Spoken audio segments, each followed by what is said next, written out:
नमस्कार. आज आपण बनवणार आहोत रव्याचं उपीट. रवा छान असा भाजून घेतलेला आहे. त्यामध्ये आपण घालणार आहोत हिरवी मिरची, कढीपत्ता, कांदा आणि कोथिंबीर आणि छान असे शेंगदाणे मी तळून घेतलेले आहेत.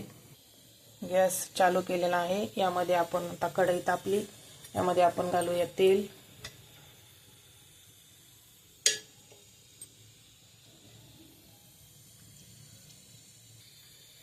तेल छान असे गरम झाले आहे. यामध्ये घालू आपण मोहरी.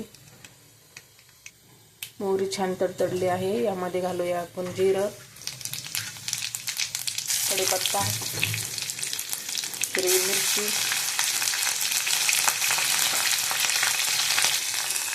आणि बारीक चिरलेला कांदा. छान असं परतून घेतलं आहे.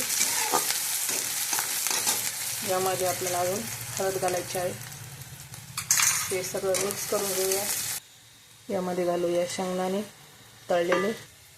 मी गरम पाणी आधीच करून घेतलं होतं. यामध्ये घालूया गरम पाणी, थोडंसं मीठ.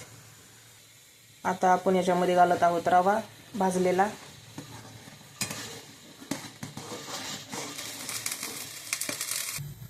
यामध्ये रवा भाजताना मी तूप घेतलं होतं, पण अजून मुलांना खायचं आहे म्हणून थोडंसं परत मी वरनं तूप घालत आहे. छान असं आपलं उपीट तयार झालेलं आहे. आता आपल्याला यामध्ये घालायची आहे बारीक चिरलेली कोथिंबीर. छान असे उपीट आपले रव्याचे तयार झाले आहे. अजून अशाच रेसिपींसाठी फॉलो करा. थँक्यू.